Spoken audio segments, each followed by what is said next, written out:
In December 2025, the United States Department of Homeland Security quietly published a figure that went largely unreported.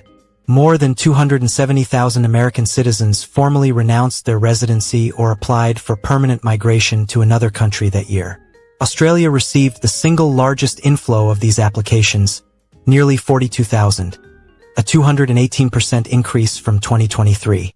This is not a trend. This is a structural shift. If you're watching this from Australia, this matters to you directly. It affects housing supply in Sydney, Melbourne, and Brisbane. It influences wage competition in skilled sectors. It reshapes pension assumptions and healthcare demand. More importantly, it signals something deeper about America's internal stability and what that means for Australia's largest security guarantor. When citizens of the world's dominant military power begin leaving in statistically significant numbers, the question isn't just why they're leaving. It's whether the country they're leaving behind can still protect the one they're arriving in. In this video, we'll examine three things.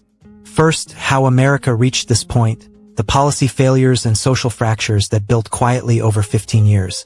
Second, what the data reveals about who is leaving, where they're going, and why Australia has become the destination of choice. And finally, what this migration wave means for Australia's economy, its security posture, and its long-term independence in a world where American power is no longer guaranteed. Let's begin. To understand today's situation, we need to briefly go back to 2008. The global financial crisis didn't just damage Wall Street. It fractured American trust in institutions. But the response, quantitative easing, corporate bailouts, zero interest rates for over a decade, created a system where asset owners prospered and wage earners stagnated.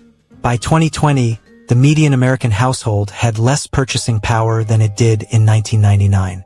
Home ownership among millennials fell to 37%, compared to 51% for their parents at the same age. Then came the pandemic. The federal government printed $4.5 trillion in 2 years. Inflation followed. Not the 2% kind. The kind that makes groceries, rent, and childcare genuinely unaffordable for the middle class. Add to this political polarization, urban crime rates climbing in major cities, education systems failing to produce competitive graduates, and healthcare costs that routinely bankrupt families. None of these issues appeared suddenly. They compounded. And for the first time in modern history, a large cohort of educated, financially mobile Americans began asking a question their parents never considered. Is there a better place to raise my children? That question has an answer. And increasingly, that answer is Australia. I want you to look closely at this. According to migration data from the Australian Department of Home Affairs, cross-referenced with U.S. exit surveys, the profile of American migrants to Australia has shifted dramatically. In 2015, the majority were retirees seeking climate and lifestyle. In 2025, 63% were aged 28 to 45. They were software engineers, medical professionals, tradespeople, financial analysts, the exact demographic America needs to retain. What's unusual here is the reason they cite. It's not higher wages. Australian salaries in many sectors are comparable or lower when adjusted for cost of living. It's stability. They cite universal health care. They cite functional public schools. They cite cities where violent crime is statistically negligible. They cite a political system that, while imperfect, has not descended into constitutional crisis. And critically, they cite something less tangible but deeply felt, the sense that Australia still believes in a coherent national project. This is the part most headlines miss. Migration at this scale isn't driven by economics alone. It's driven by the collapse of social trust.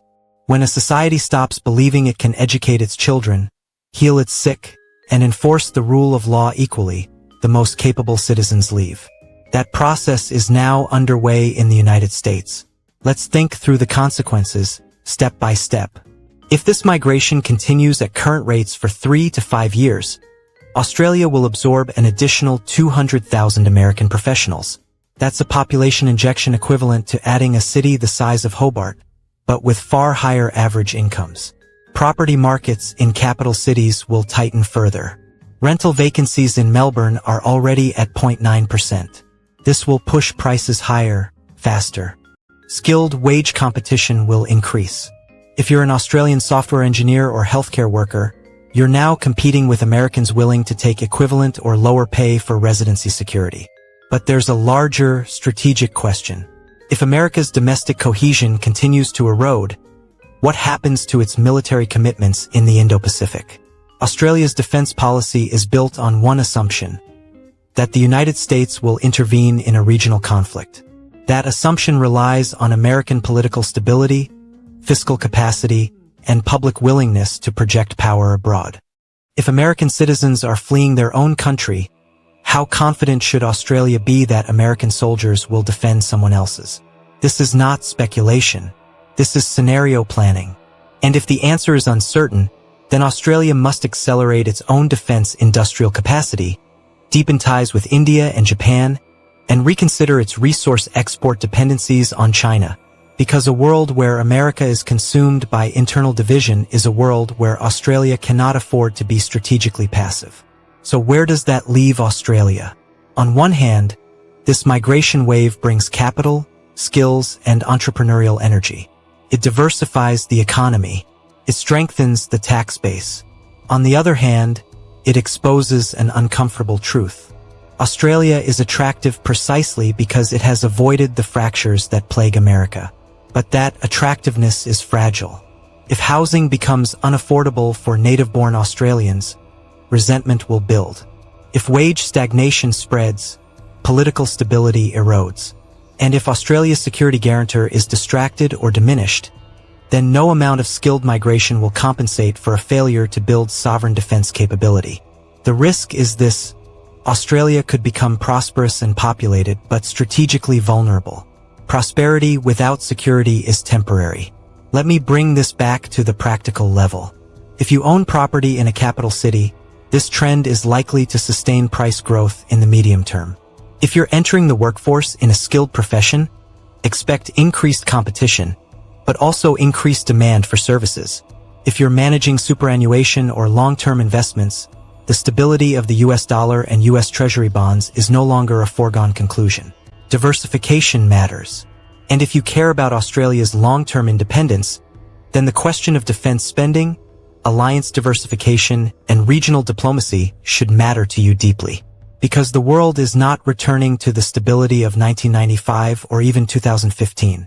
We are entering a period where assumptions will be tested, where the old certainties no longer hold. Australia's advantage is that it still has time to prepare. But time is not infinite. So when you step back, three truths emerge.